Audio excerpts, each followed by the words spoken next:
Hello everybody, new day, new story to tell. So today get ready with me because today is Friday, it's my day off and I will prepare myself for our dinner date with my partner, Briton, okay? So while I'm making my get ready with me, just a simple makeup because I don't know how to do a real makeup. So it's like, yeah, like this moisturizer, lipstick, and my brow, and a little bit of concealer, and that's it. So yeah, I will share on this video what happened yesterday. So story time muna tayo. Yesterday I have a split shift and okay, magtatagalog ako for me to, to continues my storytelling. Kahapon kasi, split shift ako, no? So, bumalik ako ng bandang alas 7 ng gabi. So, good vibes lang. Naglagay pa nga ako kagabi ng, dun sa donation ng mga clothing. So, as part of my support to this kind of donations, so, nung pagpasok ko around 7 is okay naman, di pa gaanong busy. And after a while, mga bandang 8 siguro or 8:30, dumating yung apat na guest. At doon mismo sa station ko na po. Okay, so bago ko sila nilapitan, hindi pa naman sila ready. So, pumunta muna ako sa isang table. And sa table na yun is talagang regular guest ko. At simula nung dumating ako dito sa Cyprus is talaga andito na sila. So, talaga masasabi kong close kami kasi lagi siyang nag-open up. Itong lalaki na to is taga-Greece.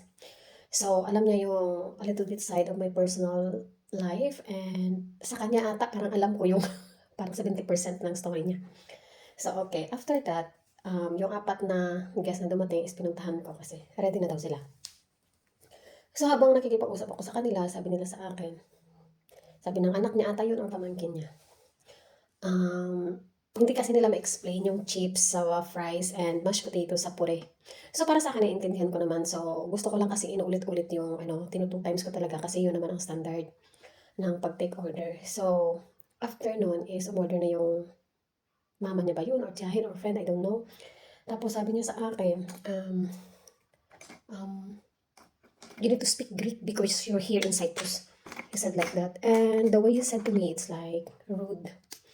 But because I am in hospitality for industry for how many years and I'm now in my third country. So it's like for me, it's okay. It's manageable. I can manage. So, I'm sorry ma'am, sabi ko sa kanya. Kasi sabi ko, bago pa lang po ako dito, kaya nag-a-adjust pa ako. Lahat naman po tayo nag-a-adjust. Sabi ko sa kanya ganyan. Tapos sabi ko, ma'am, gusto niyo ba, nang magdala ako ng colleagues ko na pwedeng makipag-usap sa inyo para madaling, makuha yung order. Sabi niya, no, you need to speak English. You need to speak Greek. You need to learn Greek. I said, yes ma'am, pupunta din naman ako dyan. By the time po na andito ako, nag-learn naman po ako. Pero mga basics lang muna yung mga alam ko. Sabi ko sa kanya. Pero sige pa rin siya. Very inappropriate talaga yung mga words na binibigay niya sa akin. Hindi ko lang dito may isa-isa. Tapos so parang feeling ko, parang na bastos talaga. Bastos. Masasabi kong bastos. Masasabi kong rude talaga. Sabi nung dalawang bata na nasa 22 years old ata, 23, parang ganyan. Hey, it's okay, it's okay. Tapos nagsalita naman talaga sila ng English. Pero parang yung mga racist na tao, alam mo yun. Yung ayaw nila ng ganun. Kasi nga, racist sila. Sorry. Tapos sabi ko, it's okay. Tapos sabi ko, ma'am. Tapos sige pa rin siya ng tada. Nainis ako. Siguro nainis na ako, no? Nasa level ako ng sobrang nainis na ako kasi, siya nga, parang pinapahiya niya ako sa harap ng, ng kasamahan niya. Sabi ko, ma'am, kung ikaw po ang pupunta sa Pilipinas, hindi ka po namin gaganyanin at siguradong hindi ka po namin papagsalitain ng Tagalog language namin. Sabi niya, why? You're from where? I said, from Philippines. You're from Philippines. How's Philippines? Sabi niya sa akin, it's good, it's nice, it's peaceful. Those people in the Philippines are so loving, respectful, and like this, and blah, blah, blah. And tapos yun na, parang naiba na yung timpla niya sa akin. Tapos, so, people, kinakausap mo sila ng maayos, pero hindi sila ganun. Tapos nag-offer ka naman ng, nadadalhan mo sila ng tao makakapag-salita sa kanila ng Greek, pero pinipilit nilang insultuhin ka or something na iparamdam sa'yo na kailangan mo ganito, ganito. Tapos ang bandang huli, natapos na. Eh di nabigay ko na sa kanila lahat yung pangailangan nila. Then tinawag nila ulit ako. Sabi nila sa akin, mag-order kami ng ganito. I want now, now. Sabi niya sa akin, nakadilat pa yung mata. Sabi ko, "Ma'am, I will order this order, but, we need to wait, ma'am, ha, because there is so many tables now," sabi ko sa kanya. Ganito, ganyan. Parang professional talaga ako makipag-usap sa kanya. Pinahabaan ko talaga yung pasensya ko. Pero sa loob-loob ko, ang sarap ng batukan, sarap ng sampalin, sarap ng anuhin yung mukha niya, sarap ng, ganyanin. Pero pinipilit kong, kalmahin yung sarili ko, ito ganyan, at naging okey ang lahat. Tapos nung nag-order na sila ng dessert, sabi niya sa ano, sumisigaw pa.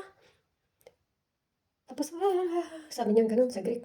Sabi niya, "Wait a minute, ma'am," sabi ng kasama ko, kasi nung time na wala ako. "Nang kakanta lang kami, ma'am, nung birthday, then pupunta kami sa'yo." Sabi niya, "Ang dami-dami niyo diyan, 1, 2, 3, 4, walang lalapit sa'kin," ganito, ganyan. Oh my God! So, nagulat lahat ng ibang lahi rin ng kasamahan namin na bakit gano'n. Sabi ko, "Oh my God, meron talagang taong ganito." Yung parang may pinag-aralan pero walang ano ba, may pinag-aralan pero hindi gamit or hindi minsan nga maiisip mo yung mga taong walang pinag-aralan, yun pa yung mas talagang nakakaalam at nakakaintindi 'no? Ewan ko, parang grabe talaga kahapon. Parang hindi ko siya ano, parang kumbaga hindi katanggap-tanggap yung ugaling gano'n 'no, yung very rude in public, very rude. So, tapos ikaw, kinikimkim mo, kinikip mo sa sarili mo, tumatayo kang professional pa rin sa harap nila, makipag-usap ng maayos. Pero grabe kung isipin mo talaga ang sarap makipagsuntukan, Diyos ko naman.